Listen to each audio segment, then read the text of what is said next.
उत्तर प्रदेश में रामजीलाल सुमन का मुद्दा शांत होता नजर नहीं आ रहा है। बाबर और राणा सांगा के दिए गए उस बयान के बाद लगातार रामजीलाल सुमन के खिलाफ राजपूत समुदाय के लोग, करनी सेना के लोग जिस तरीके से आग उगल रहे हैं, उसको लेकर खबर ये सामने आई कि रामजीलाल जो सुमन है उनके काफिले पर अटैक कर दिया गया, टायर फेंक दिए गए उनकी गाड़ियों पर जिससे कि गाड़ियों का एक्सीडेंट हो जाए। ये तमाम आरोप लगाए हैं समाजवादी पार्टी ने। इन तमाम आरोपों के जवाब में रामजीलाल सुमन ने कहा कि यदि करनी सेना के लोग मुझे मारने का प्रयत्न कर रहे हैं, यदि करनी सेना के लोग जो भड़काऊ लोग हैं वो मेरे खिलाफ जहर उगल रहे हैं, यदि उनकी इतनी हिम्मत है तो पाकिस्तान और चीन के बॉर्डर पर क्यों नहीं जाते, देश की सरहदों के लिए लड़ाई क्यों नहीं लड़ते? जाइए और देश की सुरक्षा कीजिए।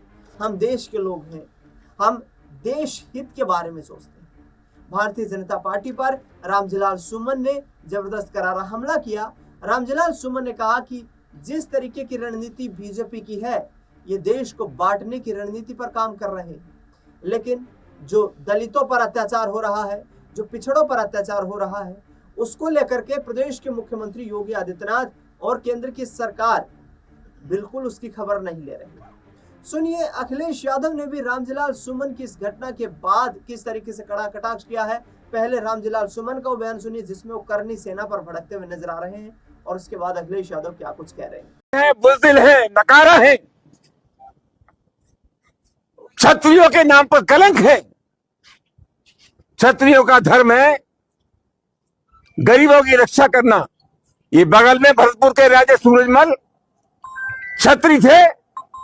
राजा सूरजमल अंग्रेजों से लड़े, उन्होंने अंग्रेजों की गर्दन काटी, किसी भी गरीब की गर्दन नहीं काटी।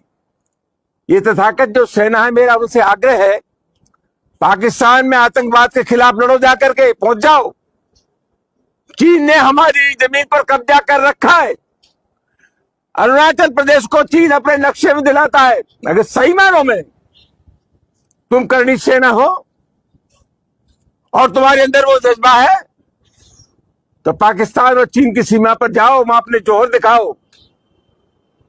यही तुम्हारा धर्म है, बंदा ये माना जाएगा। तुमसे बड़ा नकारा दुनिया में कोई नहीं।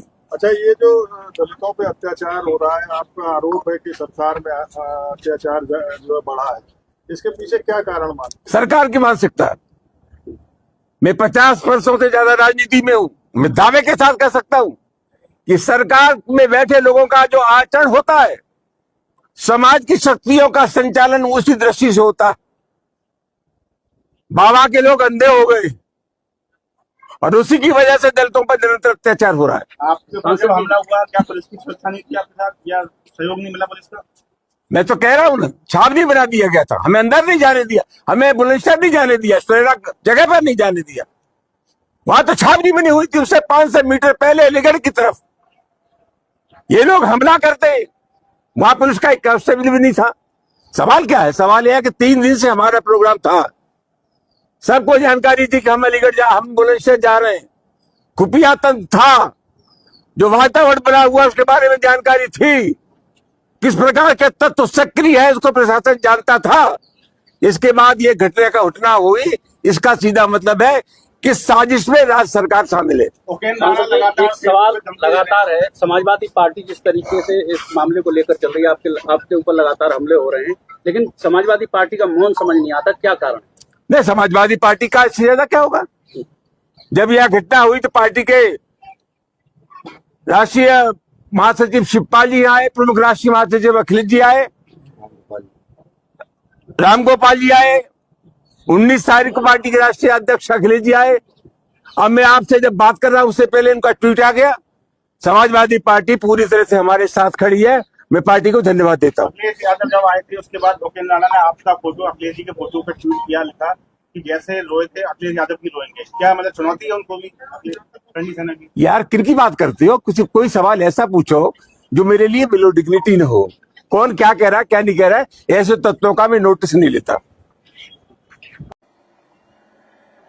ये जो हमला हुआ था, ये हमला इसलिए भी हुआ है कि सुमन जी दलितों को कुचलने वालों के खिलाफ आवाज उठाने के लिए बुलंदशहर के उस सुनहरा गांव में जा रहे थे जहां सत्ता सजातियों ने कुछ दलितों को कई बार बेरहमी से रौंदा था, जिसमें एक दलित महिला की मौत भी हुई है और कई बुरी तरह घायल हुए हैं। उत्तर प्रदेश में जो माहौल बना है, उत्तर प्रदेश में थार और बुलडोजर को जानबूझ करके भाजपाई दबंगई और भय का प्रतीक बनाया जा रहा है। ये जो थार और ये बुलडोजर सरकार जानबूझ करके लोगों को डराने के लिए, लोग भयभीत हो जाएं, उसका प्रतीक बनाने का काम चल रहा है सरकार में। ये सच्चाई में तो चुनौती सरकार को दी है, उनकी कानून व्यवस्था को दी है। जो लोग ये कहते थे कि जीरो टॉलरेंस है, जो चुनौती दी गई वो सीधी सीधी चुनौती दी गई है। हम वो लोग हैं जो संविधान को मानते हैं, कानून को मानते हैं, लेकिन इधर देखने को मिला है कि कुछ लोगों को पूरा खुली छूट है, कुछ भी कर सकते हैं। और स्वाभाविक है, वो इसलिए छूट है क्योंकि उन्हीं के स्वजाति लोग बैठे हुए हैं, ऊपर से लेकर के नीचे तक। ये जो बुलंदशहर में हमला हुआ है सांसद आदरणीय रामजी सुमन जी पर, ये हमला कहीं न कहीं इशारा करता है कि उनको सरकार का पूरा सहारा है। याद कीजिए, एक दिन मैंने ये कहा था इसी ऑडिटोरियम में कि सरकार के लोग अभी तो औरों को धमका रहे हैं, लेकिन एक समय ऐसा आएगा ये सरकार के लोग किसी को नहीं छोड़ेंगे।